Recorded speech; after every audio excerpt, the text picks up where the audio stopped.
Beberapa bulan atau beberapa tahun belakangan ada satu account di Instagram yang booming sekali, terutama buat pekerja digital, e-commerce, terus habis itu perusahaan tech dan lain sebagainya. Namanya e-commerce. Sampai orang bilang kalau lo kerja di e-commerce, tidak tahu e-commerce tuh nggak sah lo kerja di di e-commerce gitu ya. Nah, ada yang suka, yaitu orang-orang yang memang selama ini merasa terwakilkan. Tapi ada juga yang nggak suka gitu, yang sering dibully ya, founder perusahaan dan lain sebagainya. Nah, lepas dari suka atau enggak, kita mau bahas gimana sebenarnya kesuksesan si e-commerce ini, karena memang luar biasa. Dalam waktu beberapa tahun terakhir aja pertumbuhannya luar biasa cepat gitu ya. Umurnya tuh masih jauh lebih muda dibanding kebanyakan startup, tapi jumlah followersnya itu udah nggak kalah sama startup yang sedang lah ya, kalau yang gede sih belum ya. Itu dia. Nah, bahkan jumlah followersnya itu lebih gede dari beberapa perusahaan media, atau bahkan mirip-mirip sama perusahaan-perusahaan media sejenis ya, kayak Tech in Asia, Daily Social dan lain sebagainya gitu. Nah, kita bahas dari sisi behavioral science, kenapa sih mereka bisa tumbuh sebegitu cepat dan gimana brand bisa ambil pelajaran dari sini. Yang pertama, pain dan pleasure gitu ya. Jadi kita tahu bahwa e-commerce ini suka ngebahas hal-hal nge-spill lah ya, bahasanya nge-spill isu-isu tertentu gitu ya. Nah, walaupun saya nggak punya datanya, tapi saya yakin dua hal yang paling sering dan paling tinggi engagementnya atau view-nya itu adalah nomor satu itu pain, yang berhubungan dengan pain, hal-hal kayak berita layoff gitu kan, berita karyawan ditindas, gajinya nggak dibayar, terus habis itu lembur nggak boleh, dan lain sebagainya. Yang kedua adalah berita-berita pleasure. Siapa perusahaan startup ini dapat fundraise gitu kan, terus si A dipromosiin dan lain sebagainya gitu ya. Nah, seperti yang udah-udah, kenapa sih pain ini dan pleasure ini kuat? Saya kan udah berkali-kali sebenarnya ngomong, udah agak bosan ngomong bahwa program dasar otak manusia itu ya kalau nggak seek pleasure, avoid pain. Yang ketiga sebenarnya conserve energy, tapi kita nggak bahas yang ketiga, yang dua aja gitu ya. Nah, dan apalagi spesifik kalau ke pain ya, pain itu powerful banget sehingga bahkan studi menemukan bahwa butuh pleasure 2 kali lipat untuk bisa menawar pain yang sama gitu. Jadi contoh misalnya kita kehilangan uang 1 juta gitu ya, itu nggak bisa ditawar dengan habis itu dikasih uang 1 juta, nggak selesai. Karena begitu kita dapat 1 juta gitu ya, nggak sengaja, terus habis itu setelah kita kehilangan 1 juta, terus kita masih mikir, aduh coba tadi 1 juta yang pertama nggak hilang ya, gue jadi punya 2 juta gitu. Jadi nggak bisa. Tapi ketika dapetnya 2 juta, dia udah nggak ngomongin yang tadi hilang gitu ya. Nah, maka dari itu banyak orang akan do anything ketika ada pain gitu ya. Orang kaya, kita ingat ya pas awal pandemi, orang kaya nggak tahu malu borong masker, hand sanitizer, sembako di awal pandemi gitu ya. Nggak peduli sama malu, bener-bener bodo amat lah, pokoknya yang penting selamat dulu gitu ya. Walaupun dulu gue sempat bilang ya bahwa hati-hati jangan jual pain gitu ya. Tapi ya orang bisa, kenapa harus hati-hati? Karena orang bisa masuk ke ostrich effect. Ostrich effect itu kayak burung onta ostrich gitu ya. Kepalanya ditanam di dalam tanah gitu ya. Sebenarnya bodo amat lah sama yang lain. Pokoknya begitu kita terlalu sering dibombardir sama hal-hal yang menakutkan, kita memilih untuk ignore, memilih untuk menghindari, termasuk menghindari brand-brand yang diasosiasikan dengan pembawa pain itu tadi. Nah, pain ini buat e-commerce ini nggak perlu dihindari. Kenapa? Karena justru ini upaya antisipasi untuk menghindari pain yang lebih besar gitu ya. Jadi orang masih tetap nempel gitu loh. Beda sama orang jual ketakutan hal yang lain. Itu berbeda gitu ya. Nah, yang kedua adalah aspirational. Jadi e-commerce ini suka ngangkat isu-isu yang jadi ganjalan di hati audiensnya ya. Yang diangkat itu di level yang kalau gue bilangnya ini setelah sekelasnya consumer insight gitu ya. Kalau belum tahu tentang consumer insight, cari episode tentang consumer insight, nah bisa dapat dalam situ. Tapi intinya ini sesuatu yang ketika diomongin kita langsung, nah akhirnya ada juga nih yang ngomong nih gitu ya. Terus ya itu sesuatu yang dapat aha momennya, sesuatu yang matters banget buat mereka, sehingga ketika diangkat sama e-commerce tuh mereka langsung wah berasa relatable banget gitu. Ini relevan banget gitu kan, makanya ngebangun keterikatan gitu. Audiens tiba-tiba mendadak ngerasa dimengerti, karena selama ini mungkin mereka nggak dimengerti ya, entah dizolimi sama atasan, sama perusahaan dan lain sebagainya gitu ya. Terlebih lagi ketika sebenarnya hal-hal ini tuh nggak terungkap bukan karena mereka nggak bisa ngungkapin dan bukan karena nggak ada yang mancing, tapi ada ketakutan, suka nggak suka. Beberapa isu yang diangkat sama e-commerce itu adalah tentang bagaimana karyawan yang merasa tidak nyaman di kantor gitu ya, yang menurut aturan sebenarnya nggak boleh tapi dilakukan. Nah, dia mau ngomong terus habis itu mau ngomong gimana? Gue masih butuh masih butuh gajian, jadi nggak berani ngomong. Dan ini nyasar banget leader-leader yang nggak walk the talk gitu ya. Ngomong ya, kalau ngomong leadership ngomong aja, diomongin bahwa kita harus ini harus itu gitu.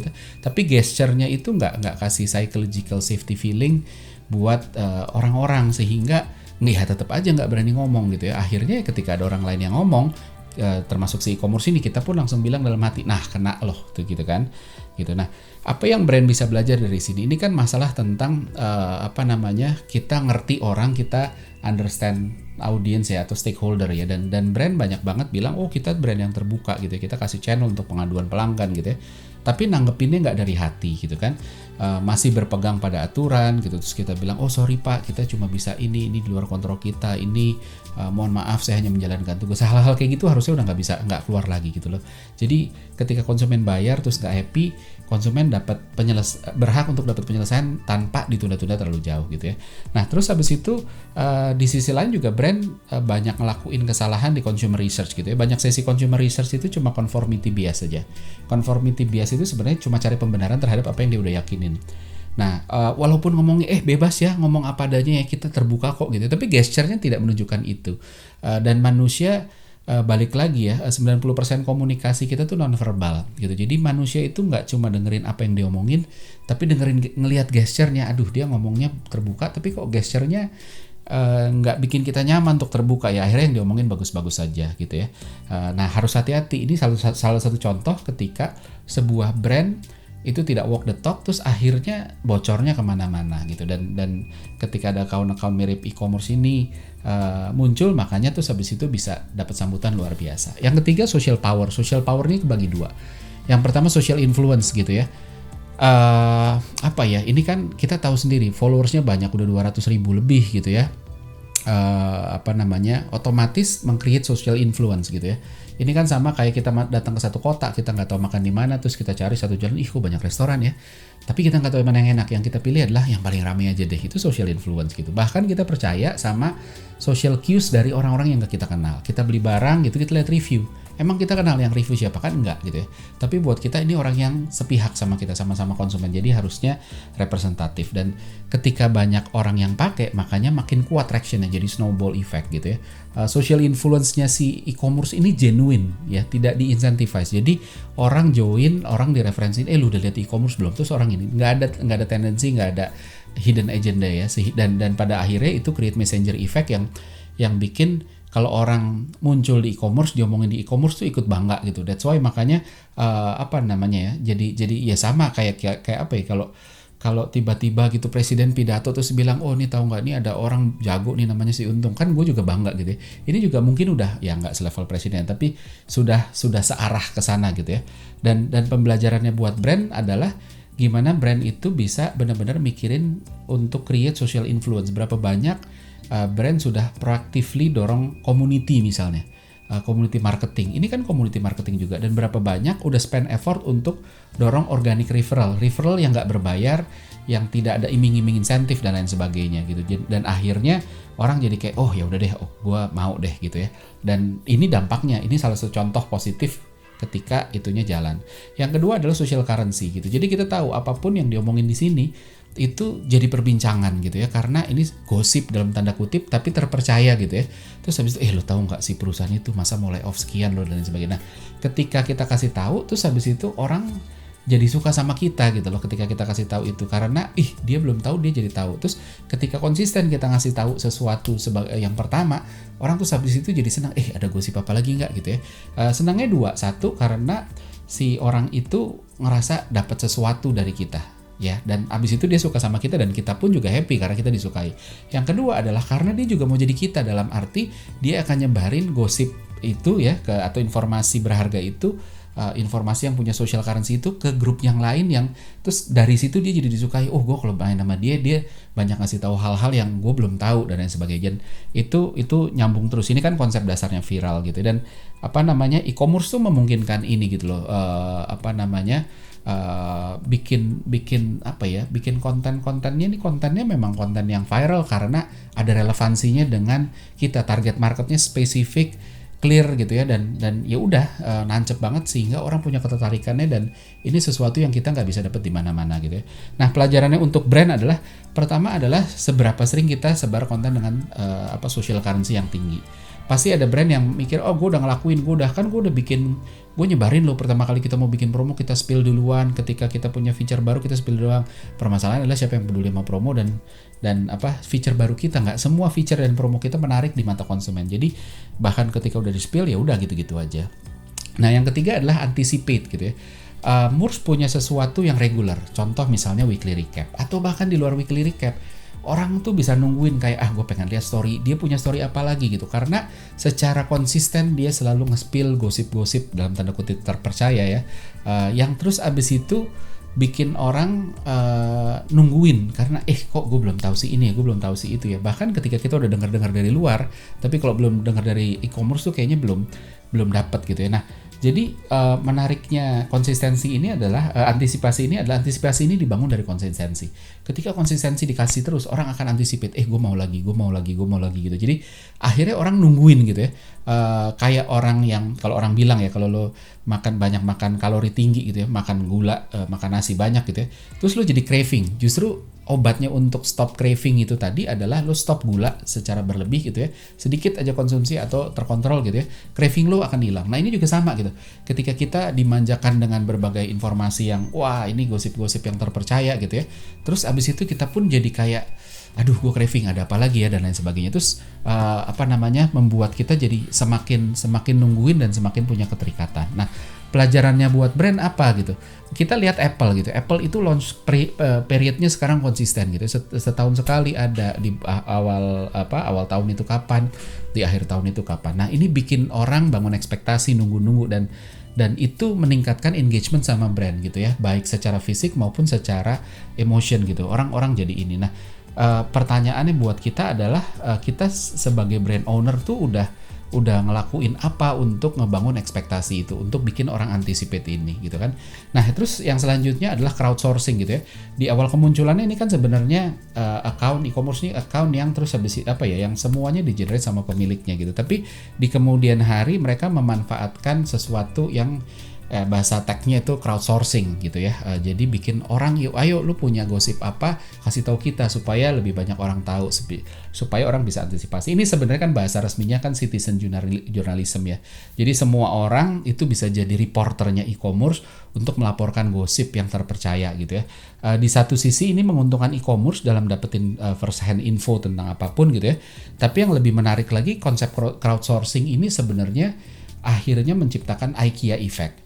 IKEA effect nih apa sih? IKEA effect tuh kecenderungan orang untuk menghargai sesuatu ketika dia terlibat di sana. Kenapa namanya IKEA effect? Lihat deh, kalau kita beli IKEA kan semua furniture-nya kita didorong untuk ngerakit sendiri. Kenapa? Karena dengan kita ngerakit sendiri kita lebih menghargai furniture-nya setelah jadi gitu. Sama kayak Lego. Lego lebih dihargain secara posesif sama yang punya karena dia beli dalam bentuk belum jadi, terus habis itu dia rakit, ada effortnya dia di sana sehingga dia ngebangun itu. Nah, pelajaran untuk brand, gimana brand mau sudah sejauh apa brand mau ngelibatin konsumen untuk value co-creation ya, kayak si IKEA, kayak si Lego, atau kayak si Domino Pizza yang nyusun bikin make your own pizza gitu ya. Terus habis itu selanjutnya lagi karakter gitu ya. Satu hal yang menarik dari e-commerce dari sisi brand adalah karakter gitu ya. Walaupun e-commerce itu sebenarnya bukan pioneer di sini gitu ya, di kategori shit posting ini gini ya. Tapi konten-kontennya pun bukan konten kategori bukan yang baru gitu ya. Tapi yang menarik adalah tone and manner-nya itu punya karakter gitu ya. Bisa ada yang suka, walaupun bisa ada juga yang enggak gitu ya. Kalau dilihat dari gimana mereka berkomunikasi, kerasa konsisten banget gitu, dan nggak tahu mereka punya brand book apa enggak untuk jaga konsistensi ini. Kalau enggak, bisa aja orang-orangnya memang kebetulan setipe jadi nggak terlalu susah. Tapi kalau enggak, ini orang-orang yang hebat gitu, dan kalau orang-orang di belakang ini bukan orang-orang marketing, mungkin orang-orang brand harus belajar dari mereka gitu ya. Karena komunikasi yang dikeluarin ini tuh punya karakter, bukan sekedar penyampaian informasi, tapi ada emosi yang bermain.